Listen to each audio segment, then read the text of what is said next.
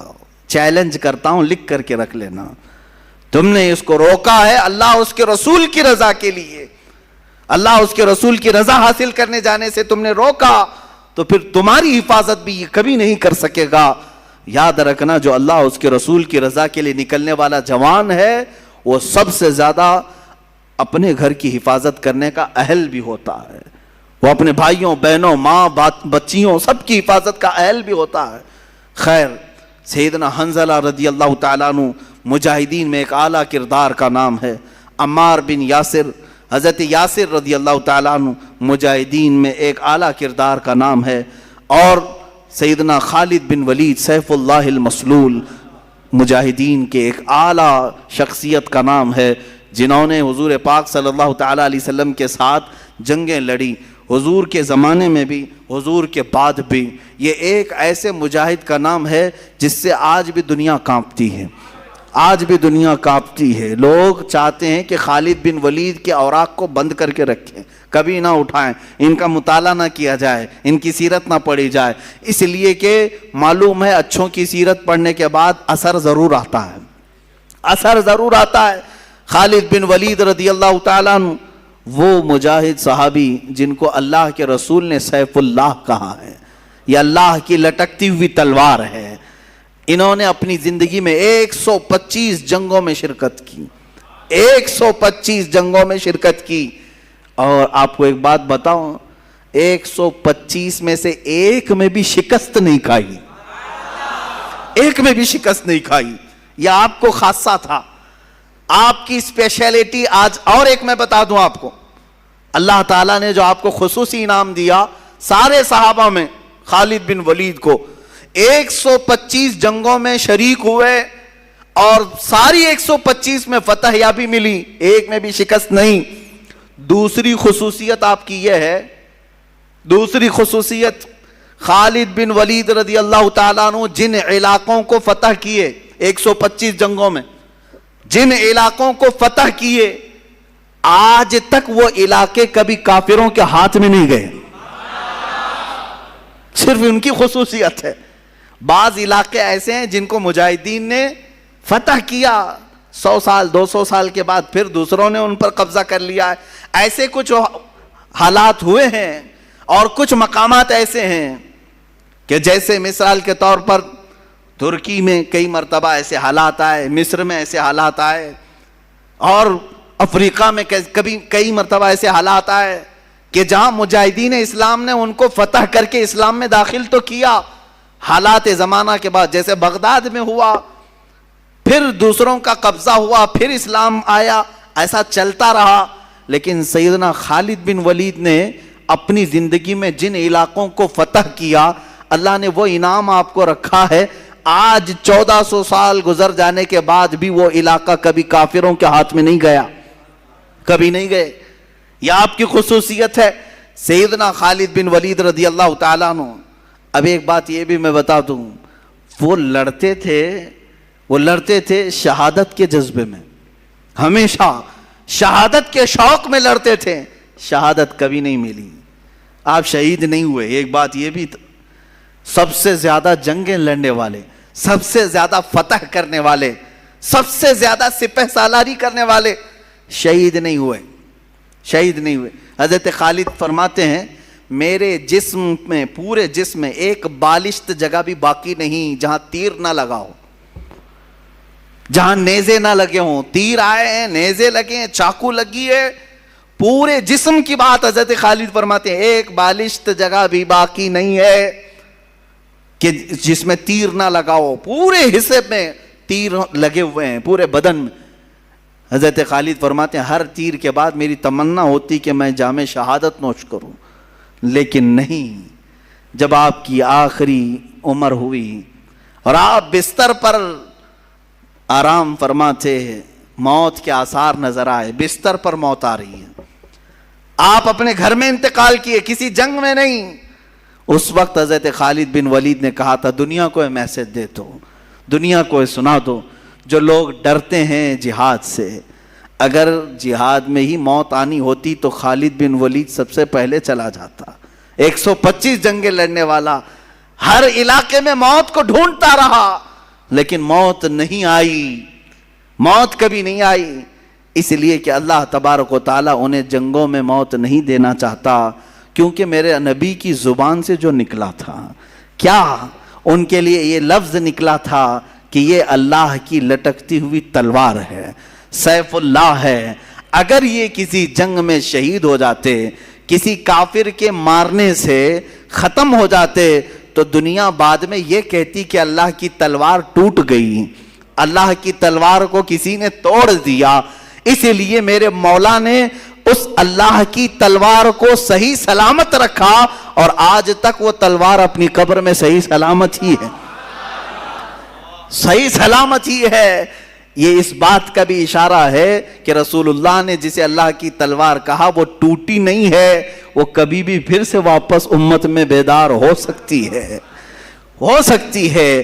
اسی لیے اقبال نے کہا تھا نکل کے صحرا سے جس نے الٹ دیا تھا تخت روما کو، نکل کے صحرا سے جس نے الٹ دیا تھا تخت روما کو، سنا ہے قدسیوں سے میں نے کہ وہ شیر پھر ہوشیار ہوگا، سنا ہے قدسیوں سے میں نے کہ وہ شیر پھر ہوشیار ہوگا. وہ شیر انشاءاللہ العزیز اسی امت میں ہوشیار ہوگا. یہ لیکن شرط یہ ہے کہ ان مجاہدین کو سنا جائے اور سنایا جائے. سیدنا خالد بن ولید رضی اللہ تعالیٰ عنہ، میں مختصر چل رہا ہوں، باقی جوانوں کی ذمہ داری ہے کہ وہ پھر اپنے مطالعے کو وسیع کریں اور ان کو سرچ کریں اور پڑھیں، کتابوں میں ان کو نکالیں. ان صحابہ کو، صحابہ اکرام رضوان اللہ تعالیٰ علیہ مجمعین میں حضرت مصعب بن عمیر رضی اللہ تعالیٰ عنہ سفیر اسلام ہیں. سفیر اسلام کس کو کہتے ہیں؟ ایمبیسیڈر حضور پاک صلی اللہ تعالیٰ علیہ وسلم کے. حضرت جعفر طیار رضی اللہ تعالیٰ عنہ سفیر اسلام ہیں. حضور صلی اللہ تعالیٰ علیہ وسلم کے پاس سے خط لے کر کے جاتے تھے. کہاں جاتے تھے؟ کہاں جاتے تھے؟ چوک میں محلے میں کھڑے ہو کر درس دینے کے لیے نہیں. وہ صحابہ لے کر سیدھے بادشاہوں کے تخت کے سامنے کھڑے ہوتے. بڑے بڑے جو بادشاہ تھے یہ صحابہ کہاں کہاں گئے؟ مصر کے بادشاہ کے پاس گئے, روم کے بادشاہ کے پاس, ایران کے بادشاہ کے پاس, یہ سب خطوط لے کر بحرین کے بادشاہ کے پاس. جتنے اس وقت بادشاہ تھے یہ صحابہ یا تو اکیلے ہوتے یا دو لوگ ہوتے, سیدھے صرف دو لوگ ہوتے. میرے آقا صلی اللہ علیہ وسلم کا لیٹر خط لے کر کے جاتے اور بادشاہ کے پاس کھول کر کے پڑھتے. کیا کہتے اس میں؟ ایسا نہیں کہ آپ کی اقبال بلند ہو, آپ کی سلطنت بڑی ہے, آپ کی رعایا ایسے ہیں, نہیں, بلکہ سیدھے کہتے بسم اللہ الرحمن الرحیم, اللہ کے نام سے شروع جو نہایت مہربان رحمت والا. میں محمد صلی اللہ تعالیٰ علیہ وسلم کی طرف سے سفیر بن کر کے آیا ہوں. اے بادشاہ میں تجھے دعوت دیتا ہوں کہ تو اسلام قبول کر لے, اور اسلم تسلم یہ کہتے تھے. حضور کے اکثر خطوں میں یہ لکھا جاتا تھا اسلم تسلم, اسلام لاؤ امن پا جاؤ گے. یہ کس سے کہہ رہے ہوتے؟ وہ اپنے قیدیوں سے نہیں, ملک کے بادشاہ سے. بادشاہ غور سے سنتا بھی تھا, بادشاہ غور سے سنتا بھی تھا. ان دو صحابہ کا رعب کیسا تھا جو تخت کے سامنے کھڑے ہو کر کے بلند و بالا اعلاناً کہتے. کئی واقع ایسے آئے جن بادشاہوں کے سامنے جھک کر جانے کی عادت رہی ہے, رواج رہا ہے, وہاں وزیروں نے کہا کہ نہیں یہاں سجدہ کر کے جانا ہے. یہ صحابہ اڑ گئے, کہا کہ ہم سجدہ تو صرف اپنے خالق کو کرتے ہیں, ہم تو اپنے نبی محمد صلی اللہ علیہ وسلم کو سجدہ نہیں کرتے, اس بادشاہ کو کیا کریں گے؟ وہ جا کر کے پیغام دیتے بادشاہ کو کہ یہ لوگ کہہ رہے ہیں کہ سجدہ کر کے نہیں آئیں گے, جھک کر نہیں آئیں گے. بادشاہ کہتا جیسے آئے ویسے ہی آنے دو. کیا پیغام لائے ہیں؟ کیونکہ عرب میں جو بات پھیلی تھی ہر ایک کو تجسس تھا, ایکسائٹڈ تھا کہ کیا میسج آیا ہوگا پتہ نہیں. حضور صلی اللہ علیہ وسلم کا میسج خط لکھتے اور پتہ نہیں ان کی زبانوں میں بلا کا اثر بھی ہوتا. شاہ مقوقس کو کے دربار میں, مصر کے دربار میں, بادشاہوں کے دربار میں یہ دو صحابہ ہیں جو قاصد بن کر کے گئے, اور کئی بادشاہ ہیں اسی وقت اسلام قبول بھی کی, اسلام قبول کی. بادشاہ کی بات کر رہا ہوں, نجاشی کے دربار میں, نجاشی ایتھوپیا کا بادشاہ, شاہ حبشہ جس کو حبشہ کہتے ہیں, وہ آج کے زمانے میں اس کو ایتھوپیا کہتے ہیں. حضرت جعفر طیار کھڑے ہوئے جبکہ ان کے مخالفت میں ابو سفیان مکہ سے آئے ہوئے تھے کافروں کی طرف سے, ان کے بارے میں بولنے کے لیے کہ ان کو پناہ مت دو. نجاشی نے کھڑا کیا, کہا کیا تم پیغام لے کر کیا ہو, سناؤ ذرا. حضرت جعفر طیار طٰہٰ کی آیتیں پڑھنے لگ گئے. طٰہٰ ما انزلنا علیک القرآن لتشقى الا تذکرۃ لمن یخشیٰ. وہ عرب لوگ تھے اور نجاشی عربی جانتا تھا.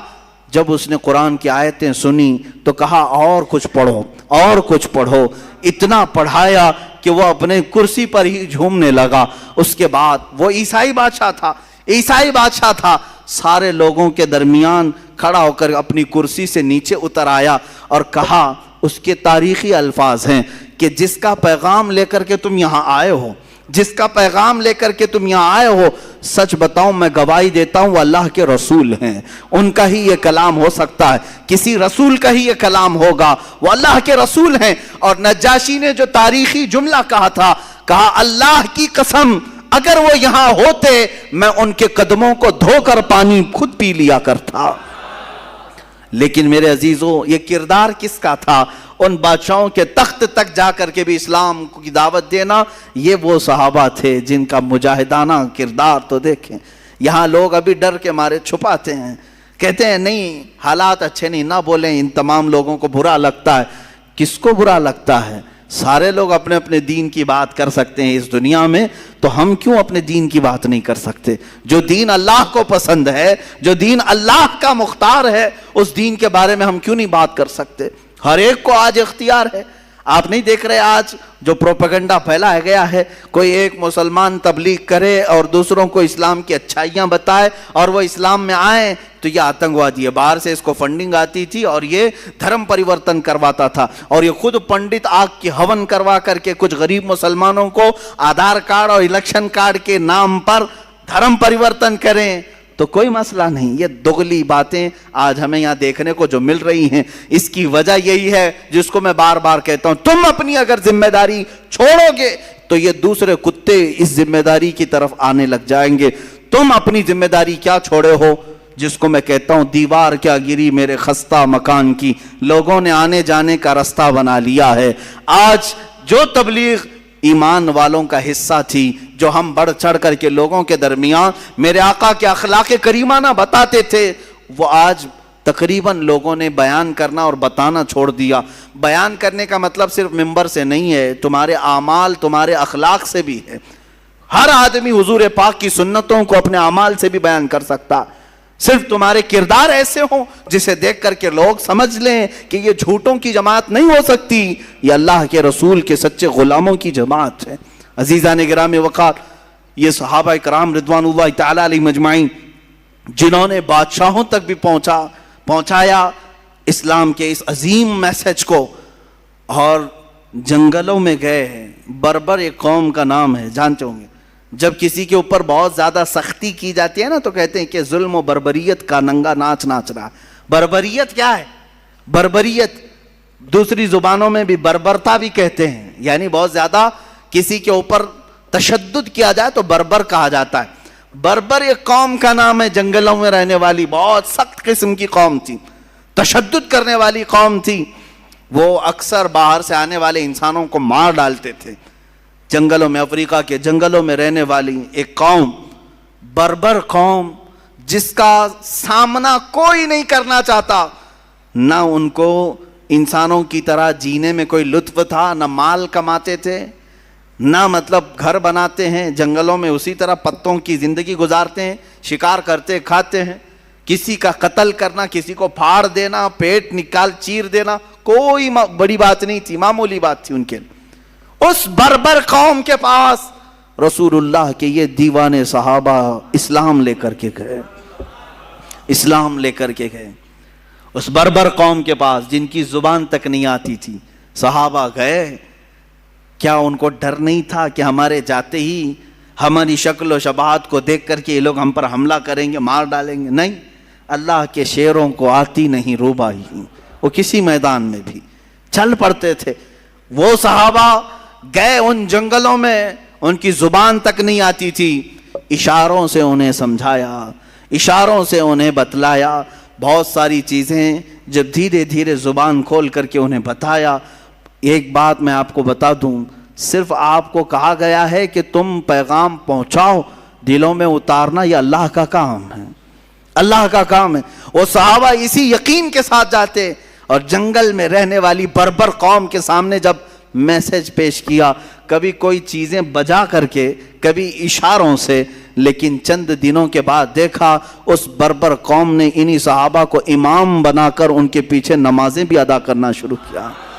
جنگلوں میں نمازیں قائم ہو گئیں، اور اس کے بعد آج تک وہ قوم اسلام سے وابستہ ہے، آج تک وہ قوم اسلام سے وابستہ ہے۔ صحابہ رضوان اللہ تعالی علیہ مجمعین کے ہاتھوں پر جو اسلام لائی ہے وہ قوم 1400 سال گزر جانے کے بعد آج بھی افریقہ کے بہت سارے علاقوں میں وہ اسلام کے چاہنے والے موجود ہیں، مسلمان موجود ہیں۔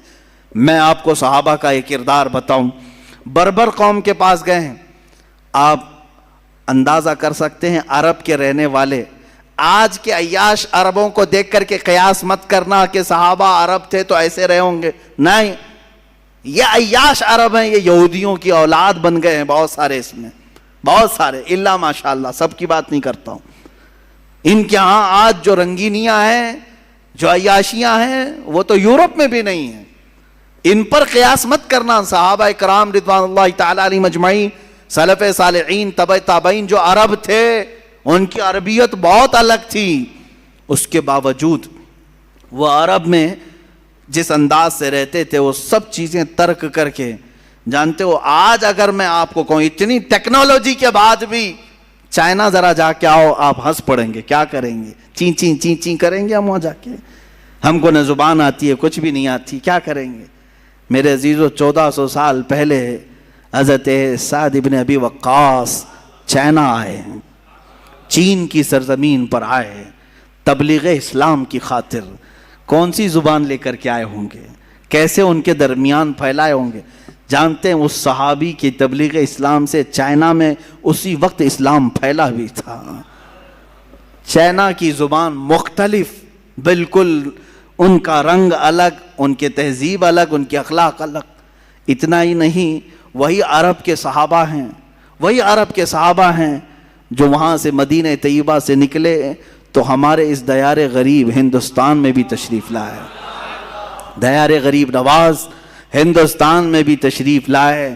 اور آپ کو میں بتاؤں، ساحل سمندر کے پاس صحابہ کی آمد بہت ہوئی ہے۔ کیرلا کے جو سمندر ہیں اس کے ساحل پر صحابہ اترے ہیں، ممبئی کے جو ساحل ہیں اس پر صحابہ اترے ہیں، سندھ کے علاقے میں تابعین اترے ہیں۔ یہ ہندوستان کی سرزمین پر وہ تجارت بھی کیے، اور یہاں جب آئے سیدنا مالک بن دینار رضی اللہ تعالیٰ عنہ، جن کی تاریخ میں یہ ملتا ہے کہ ان کے صرف ایک کردار کو دیکھ کر کے وہاں کے راجے نے، وہاں کا جو بڑا پیسے والا تھا، وہ مرعوب ہو گیا۔ ناریل ٹوٹ کے نیچے گرا تھا، ان کو شدت کی پیاس لگی تھی۔ آپ نے کہا مجھے پانی چاہیے اشارے سے، تو قریب کھڑا ہوا آدمی کہا یہ ناریل اٹھاؤ پی لو، کیرلا میں ناریل بہت ہوتے ہیں۔ مالک بن دینار نے کہا نہیں، پہلے یہ بتاؤ تو یہ کس کا درخت ہے، مالک کون ہے، پہلے میں اس کی اجازت تو لے لوں۔ کہا یہاں یہ سب چلتا نہیں ہے، جو راستے پر پڑے اٹھا لیا جاتا ہے۔ کہا وہ تم اٹھاتے ہوں گے، میں رسول اللہ کا غلام ہوں، ہم کسی کی بھی چیز کو بغیر اجازت کے چھوتے تک نہیں ہیں۔ یہ بات اس نے راجے سے جا کر کہا تو اس راجہ نے ان کی باتوں کو سن کر بہت زیادہ متاثر ہوا۔ انہیں پانی بھی پیش کیا گیا اور پوچھا گیا یہ جو آپ ایمان لے آئے ہو، یہ جو علم کی دولت یا اخلاق کی کہاں سے لے آئے ہو؟ اس مالک بن دینار نے سیدھے اشارہ کیا مدینے کے سورج کی طرف کہ یہ کرنیں وہاں سے چلی ہیں۔ اس راجہ نے اسی وقت سفر کا ارادہ بھی کیا اور سفر کے لیے چل بھی پڑا۔ بعض تاریخی روایات میں یہ ملتا ہے کہ وہ حضور پاک صلی اللہ علیہ وسلم کی بارگاہ میں جا کر مشرب اسلام بھی ہوا۔ یہ صحابہ تھے، وہ ہندوستان تک آئے، ہمارے علاقے تک آئے، چائنا گئے، افریقہ گئے، اور میرے عزیزو اسلام کے تبلیغ اور انتشار میں جو ان کا کردار ہے، صدیاں گزر جائیں گی، بہت ساری چیزیں گزر جائیں گی، میں بیان نہیں کر سکوں گا۔ صحابہ اکرام رضوان اللہ تعالیٰ علیہ مجمعین کی وہ جماعتوں میں سے جوان لوگ اٹھے ہوئے ہیں۔ اسی سندھ کا علاقہ، ہند اور سندھ دو تھے، ہند اور سندھ۔ ابھی سندھ جو ہے اکثر حصہ پاکستان میں ہے، پہلے یہ دو ہند اور سندھ مشہور تھے۔ سندھ کے علاقے میں راجہ داہر سنگھ، جو کشمیر کے آگے ایک راجہ کی حکومت تھی۔ اب یہ لوگ اس کو ابھی برا سمجھیں گے کہ ہمارے راجے کی برائی کر رہا ہے، جب گنڈا ہوگا تو گنڈا ہی کہیں گے۔ ہاں، کچھ عورتوں کو اس نے گرفتار کیا تھا، اس کے گنڈوں نے کچھ عورتوں کو گرفتار کیا جو مسلمان تھیں، وہ حج کے سفر پر جا رہی تھیں۔ یہ 90 ہجری کا واقعہ ہے، اور وہ پکارتی رہ گئیں، لیکن گنڈوں نے انہیں گرفتار کیا، پکڑ لیا۔ اب ان عورتوں نے کہا صرف اتنی آواز سے کہ کوئی ہے جو ہماری آواز عرب تک پہنچائے۔ اس وقت حجاج بن یوسف گورنر تھا، کچھ تجارت کرنے والے جو عرب سے آئے ہوئے تھے انہوں نے آواز سنی، واپس جا کر کے گورنر کے پاس یہ بات بتا رہے تھے کہ ہم سندھ کے علاقے سے آئے، وہاں کے ایک راجہ نے چند عورتوں کو، اس کے گنڈوں نے چند عورتوں کو گرفتار کیا، وہ پکار رہی تھی کوئی ہے۔ گورنر کے سامنے یہ تاجر اپنا واقعہ بیان کر رہے تھے، وہیں سامنے سے ایک جوان شہزادہ گزر رہا تھا، صرف 18 سال کی عمر تھی، محمد بن قاسم۔ کھڑا ہو گیا، واقعہ سنا، عرب میں رہنے والا شہزادہ محمد بن قاسم، صرف 18 سال کی عمر ہے، وہیں رک گیا۔ اور گورنر چونکہ اس کا چچا لگتا تھا، اس نے کہا چچا میں جانے کے لیے تیار ہوں، اور وہیں سے پکارا زور سے، لبیک یا اختی، اے میری بہن تیرا بھائی حاضر ہوگا، جو سندھ سے تو نے آواز اٹھائی میں حاضر ہوتا ہوں۔ 10,000 کا لشکر لے کر سب سے پہلے ہندوستان میں آنے والا محمد بن قاسم ہے۔ سندھ کے علاقے میں آئے، میرے عزیزوں لوٹ مار کرنے نہیں آئے تھے، مال لوٹ کر لے جانے نہیں آئے. جیسے کہ تم سب جانتے ہو انگریز یہاں کیا کرنے آئے تھے، سارا یہاں کا لوٹ کر کے لے گئے. کبھی یہ لوگ بیان نہیں کرتے ہیں. انگریزوں کے غلام یہ تاریخ نہیں جانتے. 200 سال انگریز لوٹتے رہے، کھاتے رہے، سب انگلینڈ پہنچاتے رہے. اس کے باوجود ان کو صرف خلجی نظر آتا ہے، ان کو اورنگزیب نظر آتا ہے. ارے میاں وہ آئے، یہاں بنائے اور یہیں دفن بھی ہوئے، یہیں دفن بھی ہوئے. ایک اور بات میں بتاؤں آپ کو، یہ بار بار یہ کہتے ہیں باہر سے آئے ہوئے بادشاہ تھے یہ لوگ، باہر سے آئے ہوئے بادشاہ تھے. مجھے یہ بات سمجھ میں نہیں آتی باہر سے کیسے ہوئے، باہر سے کیسے ہوئے. اس وقت جو وہ ہندوستان تھا اس میں افغانستان بھی شامل تھا، پاکستان الگ نہیں تھا، بنگلہ دیش الگ نہیں تھا، نیپال الگ نہیں تھا. افغانستان کا بھی اکثر حصہ اس وقت ہندوستان میں شامل تھا. ہند اتنا بڑا تھا اور یہ جتنے بادشاہ حکومت کیے ان میں سے اکثر کا تعلق اسی افغان سے ہے. یہ باہر سے کہاں سے آئے؟ اس وقت جو اکھنڈ بھارت تھا اسی کے تھے. بہرحال اب پٹی پڑھانے کے لیے، لوگوں کے لیے بیوقوف بنانے کے لیے ان کے پاس بہت سارے طریقے ہیں. میں گفتگو سے ہٹتا نہیں، میں آپ سے یہ کہہ رہا ہوں محمد بن قاسم لوٹ مار کرنے نہیں آئے، وہ انصاف کا ترازو قائم کرنے کے لیے آئے. آ کر کے راجا سے کہا کہ جن عورتوں کو تم نے گرفتار کیا انہیں چھوڑ دو. اس نے کہا تم ہوتے کون ہو، کیسے میں چھوڑ دوں؟ یہ تمام باتیں غرور اور نخوت کی تھی، تکبر اور گھمنڈی کی تھی. پھر اس جوان نے کہا تو چلو ٹھیک ہے، پھر دو بدو ہو جاتے ہیں، مقابلہ کرتے ہیں، جو فتح پالے اس کے حق میں یہ زمین بھی، یہ حکومت بھی اور یہ عورتیں بھی. اس نے منظور کر لیا. اسے یہ معلوم نہیں تھا پہلی مرتبہ وہ جوان شیر سے اس کا مقابلہ ہو رہا تھا. 3 دن سے زیادہ لڑائی چل نہیں سکی، سارے فوجی مارے گئے اور وہ راجہ گرفتار ہوا محمد بن قاسم کے ہاتھ میں. میں یہ پوچھنا چاہتا ہوں میرے عزیزو، 18 سال کی جوانی میں وہ طاقت کہاں سے آئی تھی؟ وہ طاقت کہاں سے آئی تھی جو عرب کی سرزمین سے سنگلاخ سفر طے کر کے آیا، پہاڑوں کا سفر، دریاؤں کا سفر اور پتھریلے راستوں کا سفر طے کر کے آیا، اور پھر ان عورتوں کو آزاد کرایا اور لوگوں سے کہا جس کا دل چاہے وہ اسلام قبول کرے، جس کا دل چاہے وہ اپنے مذہب پر رہے.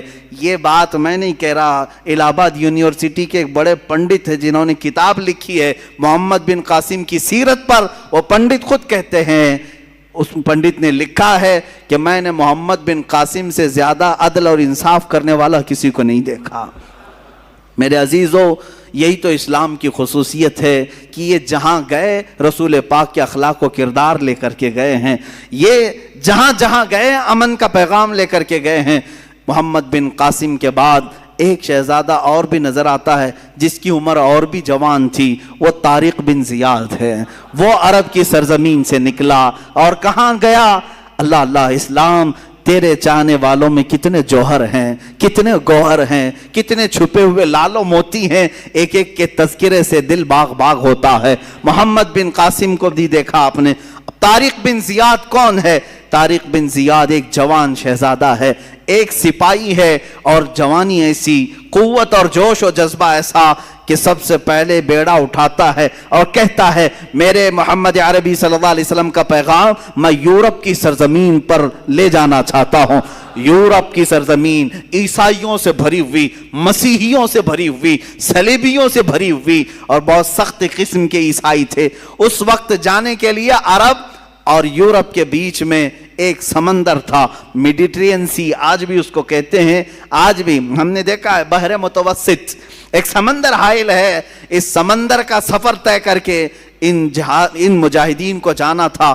طارق بن زیاد اپنے جوان لشکریوں کو لے کر سمندر کا سفر طے کرتے ہیں. سب سے پہلے کہاں اترے؟ اسپین میں اترے، جس کو اندلس کہا جاتا ہے. طارق بن زیاد وہاں اترنے کے بعد ساری جگہ کا معائنہ کیا. نئی زمین ہے، نیا علاقہ ہے، نئے لوگ ہیں. عرب کہاں، یورپ کہاں، دونوں کی تہذیب الگ، دونوں کی زبانیں الگ، دونوں کا کلچر الگ.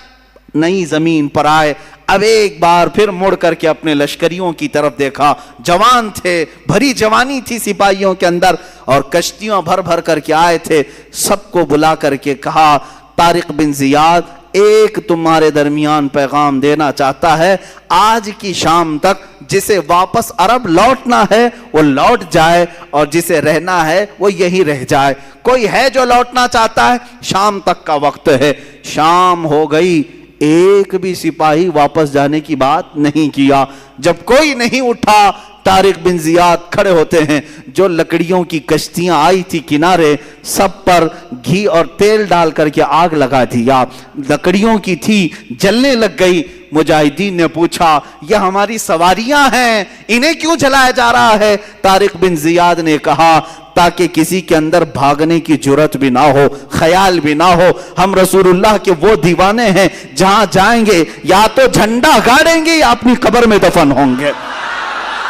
ہم جہاں جائیں گے یا تو ہماری قبر بنے گی یا تو ہمارا پرچم لہرائے گا۔ طارق بن زیاد کا یہ جوش، یہی جوش تھا، یہی ولولہ تھا۔ ان مجاہدین نے پہلا قدم رکھا اور اللہ نے بھی انہیں فتح مبین عطا فرمایا۔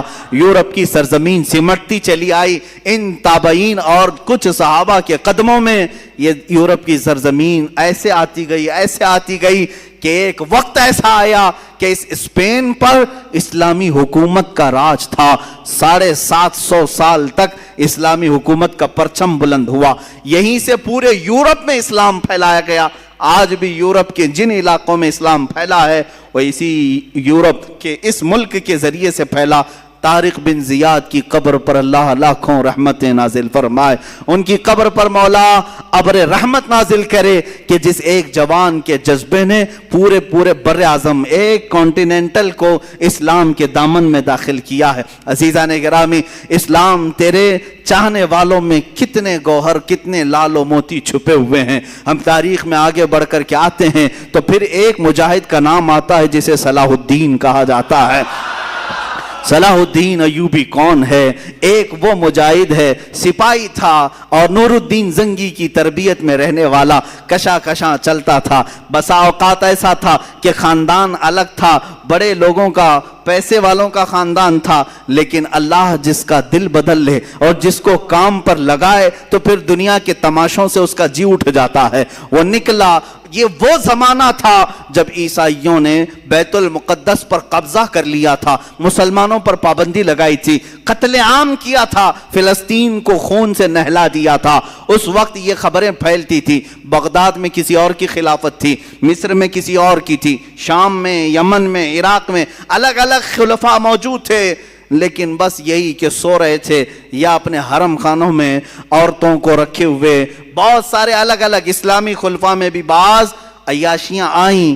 اس زمانے میں یہ اٹھتا ہے ایک سپاہی جس کی راتوں کی نیند بے قرار ہے اور اس کا چین و سکون ختم ہو چکا ہے، صرف ایک ہی سوچ کہ قبلہ اول اگر آج ان لوگوں کے ہاتھ میں ہے جہاں سے میرے آقا کی معراج ہوئی، جہاں میرے آقا نے ہزاروں انبیاء کی امامت کی، وہ اگر آج ہمارے درمیان نہیں ہے تو پھر ہماری کوئی عزت باقی نہیں ہے۔ یہ سوچ لے کر کے نکلا اور اس کے بعد مصر جب تشریف لائے، یہاں پر نور الدین زنگی کے انتقال کے بعد صلاح الدین ایوبی کو سپہ سالار بنایا گیا، مصر کا گورنر بنایا گیا۔ مصر کی گورنری آنے کے بعد سب سے پہلے قسم اٹھاتا ہے یہی صلاح الدین، کہتا ہے کہ اللہ کو گواہ بنا کر کہتا ہوں اس وقت تک چین سے اپنے گھر میں نہیں آؤں گا جب تک بیت المقدس میں اپنا مصلی نہیں بچھاؤں گا۔ اتنا ہی نہیں، ایک جگہ سے گزرتے ہوئے ایک بڑھئی کو دیکھا جو ممبر بنا رہا تھا اور پوچھا بہت خوبصورت ہے، میں خرید لوں؟ کہا لے لو۔ کہا اسی دن یہ نیت کر لیا کہ اس ممبر کو میں بیت المقدس میں ضرور لگاؤں گا، اور وہی ایک حوصلہ ہے، ایک عزم ہے، اور اس کے بعد نکلے۔ کتنی جنگیں ہوئی، کتنے مقابلے ہوئے، اللہ اکبر، کتنی راتیں یہ جنگلوں میں کاٹتے رہے، کتنے ان کے ساتھ ہیلے بہانے کیے گئے، اپنوں نے غداریاں کی، منافقین نے دھوکہ دیا، تقریباً زندگی پر 12 مرتبہ خونی حملے کیے گئے، سر پر وار کیے گئے، کندھے پر وار کیا گیا، لیکن جسے اللہ رکھے اسے کون چکھے، اللہ جس کی حفاظت فرمائے۔ صلاح الدین ایوبی سے جو کام لینا تھا وہ کام لے کر رہا، رب تعالیٰ کی یہ منشا ہے۔ اس کے بعد ایک وقت وہ بھی آیا کہ صلاح الدین ایوبی کی تاریخ میں حیرت کی بات میں اگر آپ کو بتا دوں، ایک وقت ایسا بھی آیا کہ کہ صلاح الدین کے پاس 12,000 کا لشکر تھا، سب سے بڑا لشکر ہے، 12,000 کا لشکر تھا۔ عیسائی کھار کھائے ہوئے تھے، ہر جنگ میں ہارتے تھے، شکست کھاتے تھے۔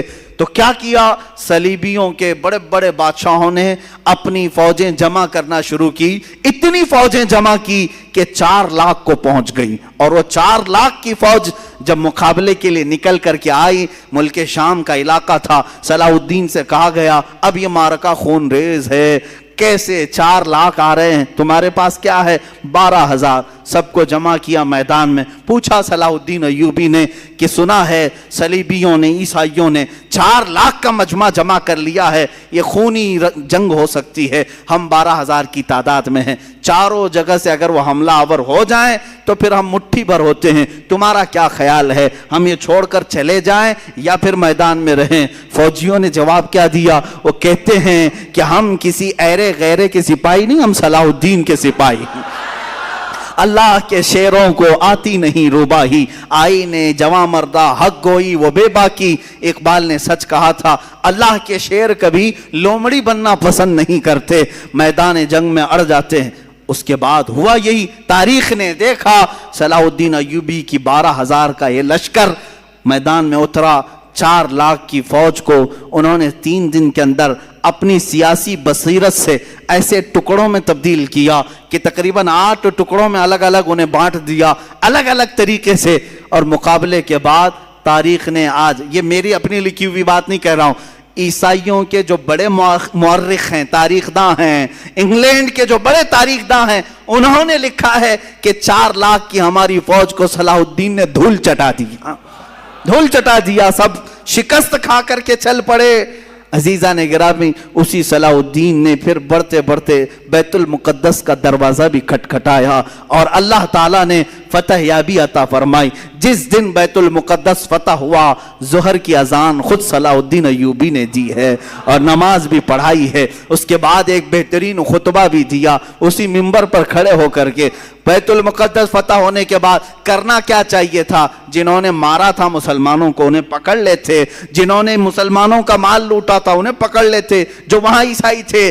نہیں، صلاح الدین ایوبی نے بیت المقدس کے دروازوں سے آواز لگائی کہ جو امن کے ساتھ رہنا چاہتا ہے صلاح الدین اس کے لیے امن کے دروازے کھولتا ہے، اور جو جانا چاہتا ہے جتنا مال یہاں سے لے کر جا سکتا ہے، کسی کی گردن پر تلوار نہیں رکھی جائے گی۔ یہ بھی انگریز تاریخ دان نے لکھا ہے کہ اتنا زیادہ معاف کرنے والا کسی جرنیل کو ہم نے دنیا میں نہیں دیکھا۔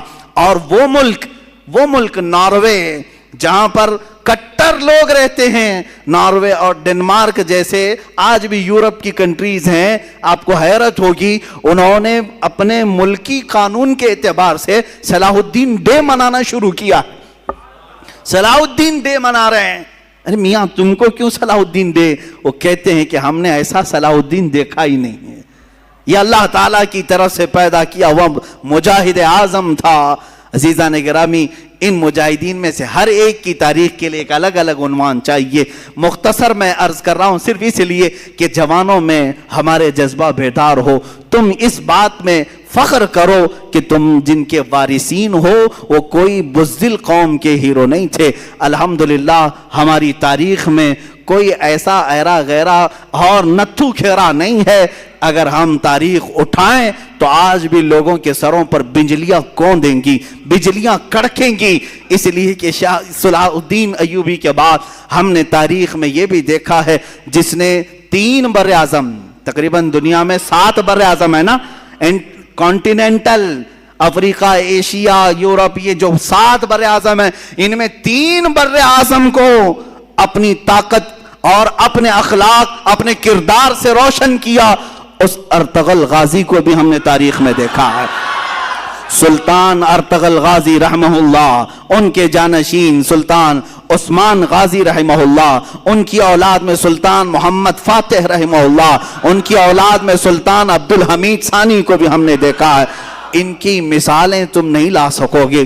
تین بر اعظموں پر انہوں نے اسلامی عدل و مساوات کا درس قائم کیا ہے، اور ایسے نہیں ہیں کہ وائٹ ہاؤس میں بیٹھ کر کے سازشیں رچ رہے ہوں، بلکہ میرے عزیزو اللہ نے ان کو تین بر اعظموں کی حکومتیں دی تھی، اس کے باوجود بھی رات کے وقت تنہائی میں جبہ پہن کر کے کسی روٹی بیچنے والے کی دکان میں کھڑے ہو جاتے اور 2 روٹیاں خرید کر لا کر اپنے گھر میں کھایا کرتے تھے۔ یہ بادشاہان اسلام بھی تھے، مجاہدین اسلام بھی تھے۔ اس فاتح قسطنطنیہ جس کی بشارت میرے آقا نے حدیث پاک میں دی ہے کہ قسطنطنیہ فتح کرنے والا وہ پہلا لشکر بغیر حساب و کتاب کے جنت میں جائے گا، وہ کون تھا؟ وہ سلطان محمد فاتح ہے جو ارطغرل غازی کی اولاد میں سے تھے۔ انہوں نے قسطنطنیہ کو فتح کیا۔ قسطنطنیہ اسی استنبول کو کہتے ہیں جہاں تاریخی ان کی بہت ساری چیزیں موجود تھی، کئی 100 سالوں سے موجود تھی، وہاں سے انہوں نے فتح کیا۔ ابھی آپ نے سنا ہوگا 1 سال پہلے مسجد آیا صوفیہ کا ایک بڑا مسئلہ چلا تھا، بہت لوگوں کے پیٹ میں درد ہو رہا تھا کہ رجب طیب اردگان نے اس کو مسجد میں تبدیل کر دیا، وہ میوزیم تھی۔ یہ تاریخ چھپا رہے ہیں، کوئی میوزیم نہیں تھی، یہ سلطان محمد فاتح کی فتح کی ہوئی مسجد تھی، انہوں نے خریدا تھا، چرچ تھی، سیدھے صاف کیوں نہیں بولتے؟ میوزیم تھی؟ میوزیم نہیں ہے، چرچ تھی۔ اور جب فتح یابی سلطان محمد فاتح کو ہوئی، سارے لوگوں نے دست بستہ کھڑے ہو کر کے وہ سب سپرد کیا تھا، چابیاں دی تھی، اس کی تحریر موجود ہے، دستاویزات موجود ہے۔ یہ تو ظالم خبیث عیاش مصطفیٰ کمال بادشاہ جو یہودیوں کی اولاد میں سے تھا، یہ سلطنت عثمانیہ کے ختم ہونے کے بعد جو یہودیوں کی طرف سے نافذ کیا ہوا کمال بادشاہ تھا، اس نے اس مسجد کو میوزیم میں تبدیل کر دیا تھا سن 1935 سے لے کر اب تک۔ ہاں یہ اور بات ہے کہ چاہے تم اپنے طاقت اور نشے میں کسی مسجد کو بدل بھی دو، انشاءاللہ رب تعالی وقت آئے گا پھر کسی نائب صلاح الدین کو ضرور پیدا کرے گا۔ ہاں اگر آج ترکی میں کوئی جوان شیر پیدا ہے، اس نے اگر مسجد میں تبدیل کیا ہے تو اللہ تعالیٰ کی طرف سے دیا ہوا اس کو یہ انعام ہے، اور ہم بھی انتظار کریں گے انشاءاللہ العزیز۔ جن مسجدوں کو تم نے آج ہڑپ لیا ہے اور یہاں غیر قانونی طریقے سے عمارتیں بنا کر کے اپنے بھگوا جھنڈے لہرانے کی کوششیں کرتے ہو، 100 سال گزر جائیں، 200 سال گزر جائیں، ہم نا امید نہیں ہیں، ایک دن وہ آئے گا جب وہاں کی دیواروں سے بھی صدائے اللہ اکبر گونجے گی، اللہ اکبر کی صدا ضرور گونجے گی۔ اس لیے کہ ہم کسی کی ہڑپی ہوئی چیز کو مسجد نہیں بناتے، کسی کی زور زبردستی لی ہوئی چیز کو مسجد نہیں بناتے، بلکہ خوشی خوشی اگر کوئی لا کر دے رہا ہے تب بھی رسول پاک نے قیمت دے کر کے مسجد نبوی بنائی ہے۔ یہ تاریخ اسلام ہے۔ بہرحال مجاہدین کا کردار تھا، بات ہماری رخ پلٹ نہ جائے، مجاہدین ابھی ہماری فہرست میں ختم ہی نہیں ہوئے۔ ہم نے صلاح الدین کو یاد کیا ہے، ہم نے سلطان ارطغرل غازی کو، عثمان غازی کو، عبد الحمید ثانی کو یاد کیا، لیکن میرے عزیزو یہ ناانصافی ہوگی اگر میں ہندوستان کے ان مجاہدین کو یاد نہ کروں جنہوں نے پرچم اسلام لہرایا ہے اور عدل و مساوات قائم کیا ہے۔ اس میں سے ایک جوان شیر شہاب الدین غوری بھی ہے، دوسرا جوان شیر محمود غزنوی بھی ہے، تیسرا جوان شیر اورنگزیب عالمگیر بھی ہے۔ یہ تینوں جملے جو میں نے کہا یہ پیٹ میں سیدھے گڑتے ہیں، آنکھوں میں سیدھے چبھتے ہیں، اس لیے کہ یہ نام جلدی کوئی سننا نہیں چاہتا۔ ان ظالموں کو پتہ نہیں ہے کہ یہ ظلم کے ساتھ آئے ہوئے لوگ نہیں تھے۔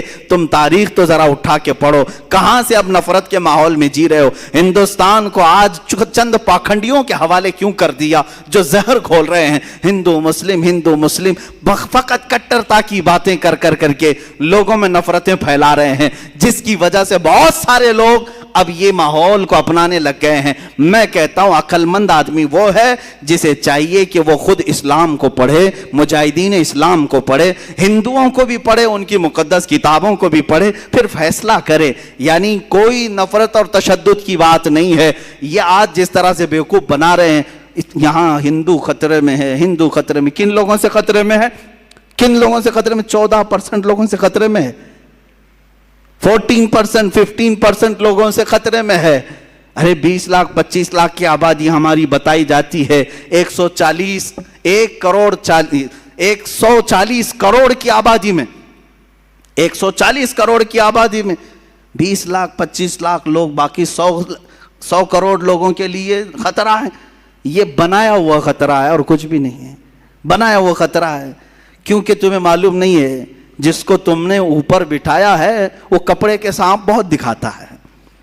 ہاں پلاسٹک کے سانپ دکھاتا ہے جس سے لوگ ڈرتے ہیں. پکڑ لو تم، پتہ نہیں چلے گا، کوئی سانپ کاٹنے والا نہیں. یہ جتنی اپنے منہ سے پھینکتا ہے وہ سب کپڑے کے سانپ ہیں. یا پھر یہ لوگ آج جو ڈرا رہے ہیں خطرہ ہے خطرہ ہے، میں ان ہندوؤں سے بھی کہوں گا جو سیکولر دماغ رکھتے ہیں، ان کی باتوں میں آ کر خواہ مخواہ بیوقوف نہ بنو. مسلمان یہاں پر کتنے 100 سالوں سے ہے، 700 سال تک جب یہاں اسلامی حکومت رہی تب ہندو خطرے میں نہیں تھے، تب مندریں سلامت رہی. کچھ ہوا مندروں کو؟ 1000 سال پرانی مندر آج بھی ہندوستان میں ہیں کہ نہیں ہیں؟ تاریخ جا کر کے پوچھ لو ان سے ہی، سب مندریں موجود ہیں. جب خطرہ نہیں ہوا 700 سال حکومت میں رہنے کے بعد، اب چلو آزادی کے بعد 70 سال اور بھی گزر گئے، اس وقت بھی خطرہ نہیں تھا. یہ 2014 سے خطرہ بہت بڑھ گیا. کیوں؟ بیوقوف بنا رہے ہیں. ان لوگوں سے خطرہ بڑھ گیا. ارے وہ بھی کن لوگوں سے خطرہ بڑھا؟ جن کا تم نے مال بھی ختم کیا، ان کی کوئی معاشی حالت صحیح نہیں ہے، ان کی ایجوکیشن میں کوئی نمائندگی نہیں ہے. یہ ہماری جماعت جس کا رونا ہم خود رو رہے ہیں.